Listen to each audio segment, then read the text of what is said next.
This week on Sabbath School Doodle, we unravel a rough start. When God sends you on a mission, but Pharaoh shuts the door, and even your own people turn their backs on you. When obedience feels like betrayal and pride masquerades as power. But buried in the rubble of disappointment lies a deeper question. Will you still trust when nothing goes as planned? Stay with us. This one is raw, it's real, it's closer to home than you think. Hi there, it's Q3E5, and today we explore the topic rough start. You ready? Let's get into it. But first, here are the key object lessons to be considered today. 1. Obedience often comes with opposition. Just because God sends you doesn't mean the road will be smooth. Pharaoh's resistance and Israel's backlash show that divine calling doesn't exempt you from pain or misunderstanding. 2. Pride can blind us to truth. Pharaoh isn't just an ancient king, he's a mirror. Like him, we sometimes reject uncomfortable truths to protect ego, control, or public image. Pride hardens hearts, personally and corporately. Beware. 3. Spiritual leaders are human too. Moses obeyed but got blamed for every move. Just like today's leaders, he faced criticism from those he was trying to help. It's important to remember that leaders are humans first, and humans don't always get it right. Be gracious. 4. God welcomes raw, honest prayers. Moses didn't sugarcoat his disappointment, and God didn't punish him for it. When things fall apart, God prefers messy honesty over dishonest recitations and empty religious performance in prayers. Be honest, but reverend. 5. Not every voice that speaks for God is from God. True prophets align with God's word, speak truth that comes to pass, and glorify Him, not themselves. Test every claim, every teaching, and every movement by the law and the testimony, not by charisma or controversy. Let's begin. Previously on Sabbath School Doodle Q3E2, we left off at a breathtaking cliffhanger. Moses, after decades in exile, finally accepts his divine assignment. With trembling hands but a steady heart, he packs up his family and sets off back to Egypt, back to the land that once rejected him. Now, upon arrival, Moses wastes no time. He meets with the elders of Israel, laying bare the mission straight from the mouth of God Himself. The tension is thick, hope flickers. Could this be the beginning of freedom after 400 years of bondage? And then, armed with divine authority and a message that echoes through eternity, Moses and Aaron march into the palace of Pharaoh. The demand is bold: let my people go. You will think that when the Almighty speaks, even the kings bow, right? But not exactly in this case. Pharaoh does not even budge, not even a blink. Instead, he digs in. This was not exactly what Moses pictured before coming. He expected resistance, no doubt, but not this wall of unshakable arrogance. He has seen the burning bush, even spoke with God directly. So, why wasn't anything going according to plan? Something is not adding up here. And the story is only getting started. A little background here. You see, in Egypt, Pharaoh wasn't just a king, he was a god. At least, that's what they believed. The embodiment of Ra, the son of Osiris, the earthly manifestation of Horus. The sun god himself had supposedly taken flesh. Pharaoh was worshipped, feared, revered. His word was final. So when Moses, the son of a Hebrew slave turned desert shepherd, returns with a divine message from the God of his people, a God Pharaoh considered irrelevant, it wasn't just a diplomatic request, it was war. Wait, you mean Pharaoh saw this as a direct challenge to his throne? Not just to his throne, KC, but to his divinity. Moses' message was simple, but scandalous. Let my people go. It implied that Pharaoh wasn't supreme, that there was a greater God, one who didn't just speak from the heavens, but claimed authority over Egypt itself. And here's the twist. Moses wasn't just a stranger. He had once lived among royalty, perhaps even as Pharaoh's adopted brother.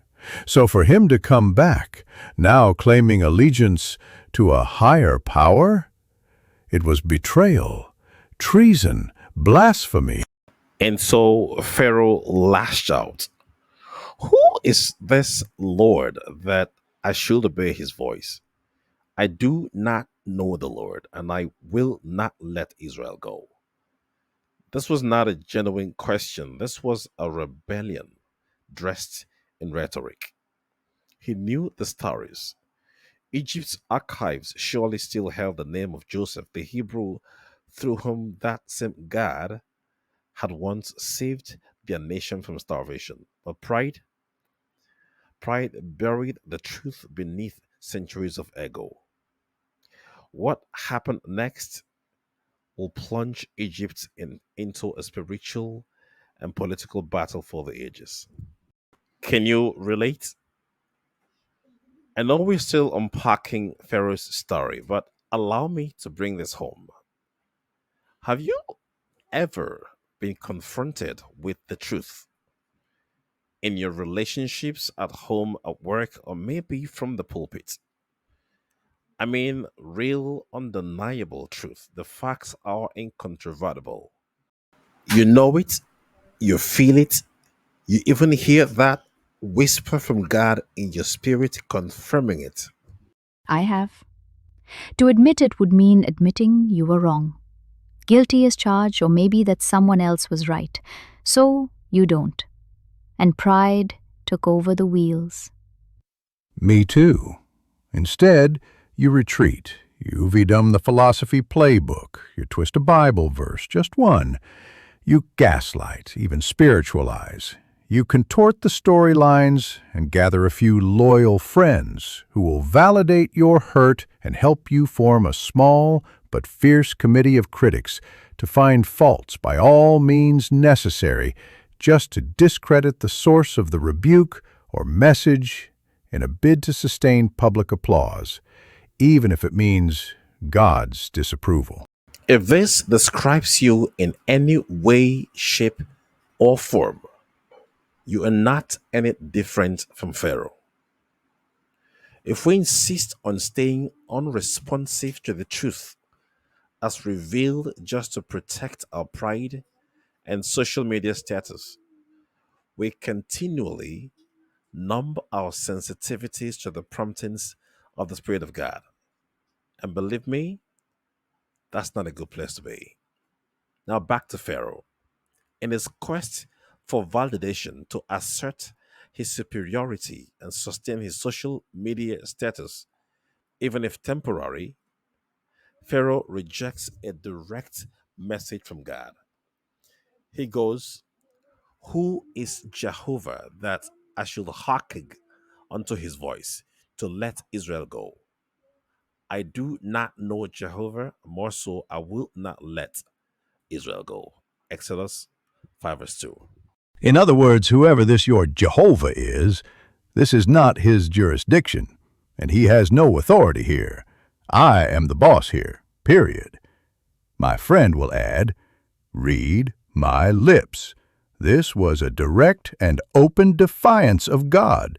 So Egypt, with the Pharaoh as king, became symbolic of a power that denies God's presence and authority, an entity that stands in opposition to God, His Word, and His people. And there will be many more as things begin to wrap up here. Pharaoh's story is still being written today, in hearts, in homes, in systems, on pulpits. When God speaks, don't harden your heart. Pride may feel powerful, but it always falls. Choose surrender, because the next chapter of your story depends on it. To prove his point to Moses and his God, Pharaoh decides to make a bold statement, not with words, but with pain, pressure, and with policy. Before this showdown, the Israelites were already slaves, but at least the taskmasters gave them straw to make bricks. But now, Pharaoh snaps his fingers and says, no more handouts. If they have time to dream of freedom, they have time to hunt for straw. Wait, what? So now they have to gather their own straw and still meet the same daily quota? That is correct. The workload doubled. The system cracked down. And this wasn't just about punishment. This was Pharaoh's power play. His way of saying, you think your God can free you? Let's see how that works out when you're buried in bricks. The backlash was brutal. The very people Moses came to rescue turned on him. They cornered him and Aaron, eyes blazing with betrayal. And this is what they had to say. Lord, judge you. You've made us stink in Pharaoh's sight and handed him the sword to kill us. Exodus 5:21. Ouch. So, for just doing what God told him to do, Moses got blamed? By his own people? That must have really hurt. Yes, it did. And it still does today when on the receiving end. And that was only the beginning. Sometimes doing the right thing, in this case following God, won't always win you the applaud of man. It might get you misunderstood, blamed, even hated by the very people that you're trying to help.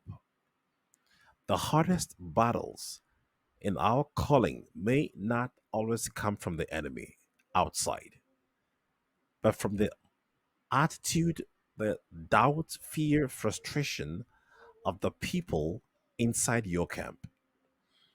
It is real, it is raw, and it's a reminder obedience does not always feel like victory at first. Sometimes it feels like backlash, but that does not mean that God's plan has failed. It means it just got real. Moses was just obeying God. No scheming, no manipulation, just raw obedience. But now, he's caught in the crossfire. Pharaoh was the enemy, yes, but the backlash, it didn't come from Pharaoh. It came from his own people. But why? He's literally trying to help them. Because pain blinds people. When people are hurting, they don't always see clearly. Sometimes they shoot the messenger. And Moses? He didn't lash out. But let's be honest, you and I probably would have. Because frustration has a trigger. And when it goes off, there's usually collateral damage. The guilty, the innocent, everyone in the blast radius gets a hit. So, Moses wasn't the real problem. Pharaoh was. That is correct. But the people could not see that. And honestly, how often does this same drama play out? We see it in our homes, we see it in our churches, leaders getting blamed for everything that goes wrong, whether they cast it or not. But here is the truth: sometimes our frustration is not with the leader, it is with the enemy behind the chaos. And if we are not careful, we'll wound the very ones trying to help us because we could not identify the real adversary behind the camera. So, when conflicts arise, maybe we should slow down before reacting. Absolutely. Even if they are confirmed guilty as charged, let's respond with grace. It is important that we are redemptive, not reactive and punitive. Correct, yes. Confront, maybe, but not crush, because they are not just leaders, they are humans too. And humans, we don't always get it right. Just like Moses, still learning, still growing, still called. Remember that. In extension, if you ever find yourself discussing the flaws of a brother or sister behind their backs, not in a redemptive way, remember this counsel today and choose to do better. Now, think about this. What do you do when you feel abandoned? When obedience only seems to make things worse? Moses didn't lash out, didn't call a town hall meeting or a press conference to clear his name, didn't spiral into a pity party. Then what did he do? He took it back to God. Not with fancy words, not with a polished religious filter, he went raw. He goes, "Ever since I came to Pharaoh to speak in your name, he has done harm to this people, and you have not delivered your people at all." Exodus 5:22 and 23. Brutally honest, but deeply reverent. He dared to say that to God? Actually, yes. And guess what?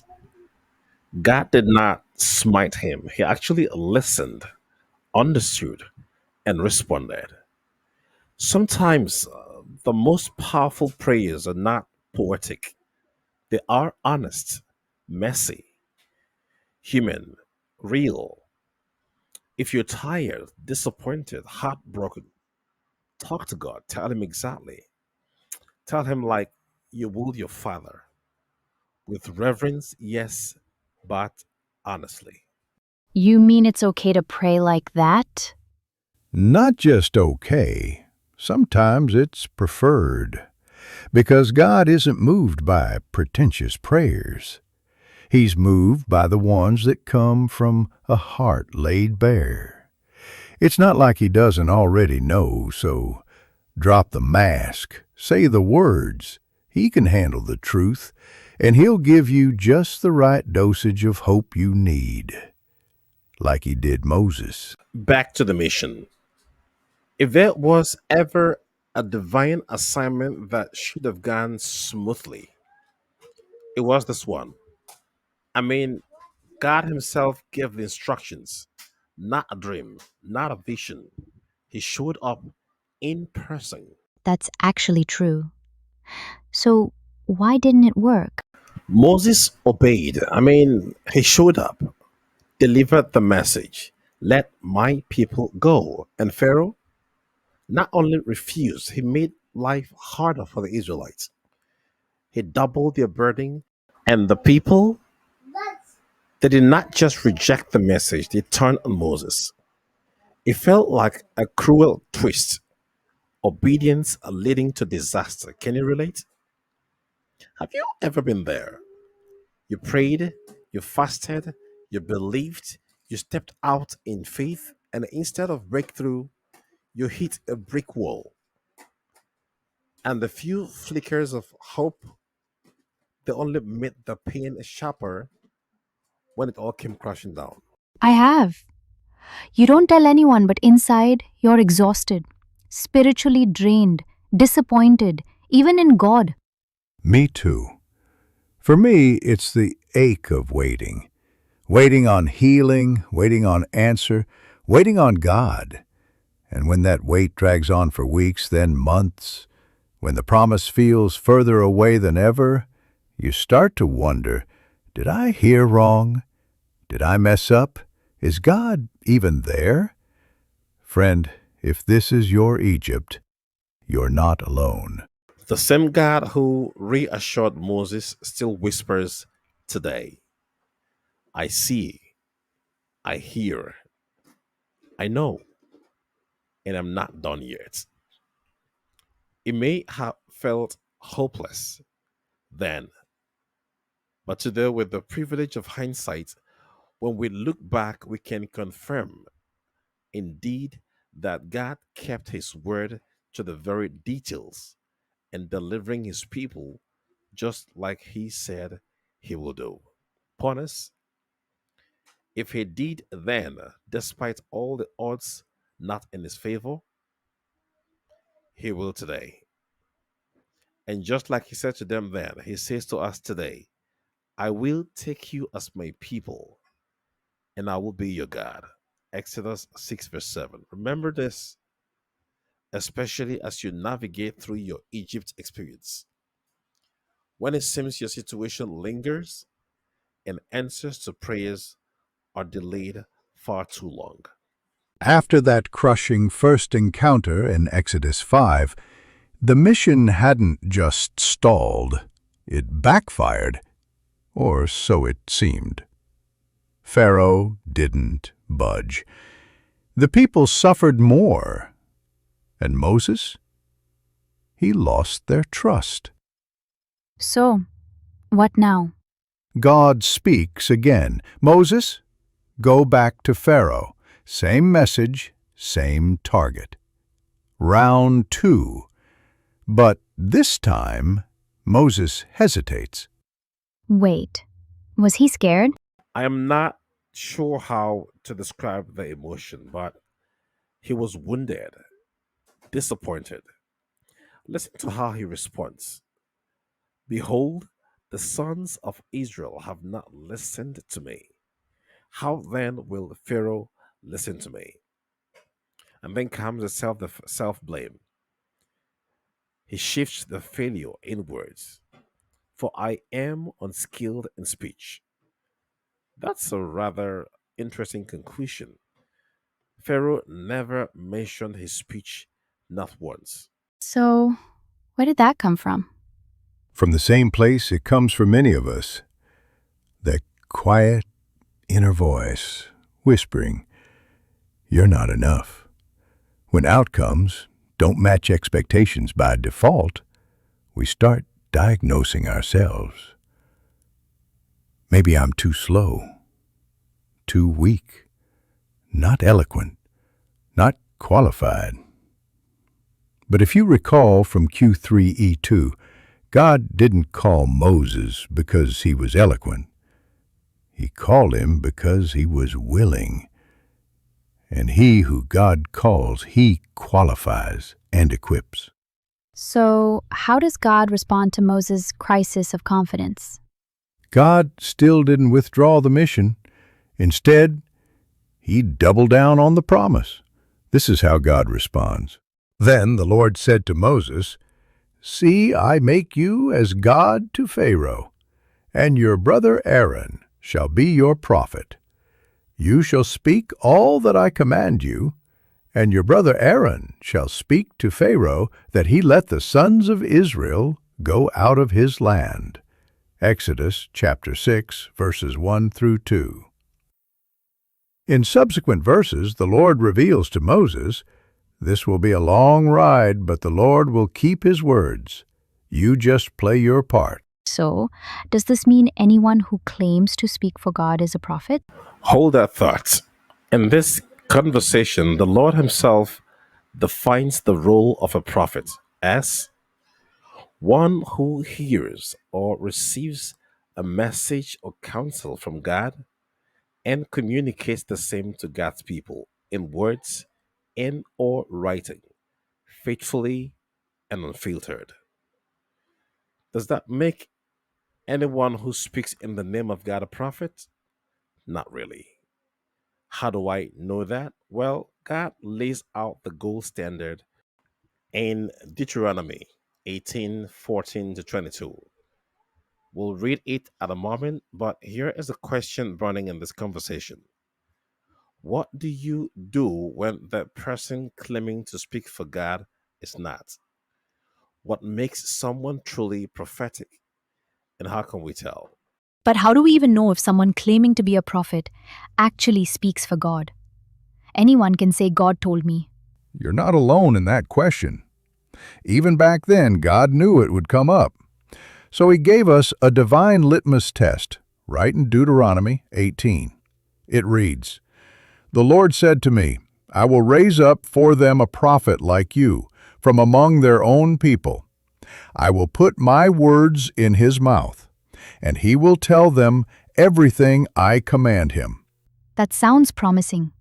But what if they fake it, like is the case today? God answers that too.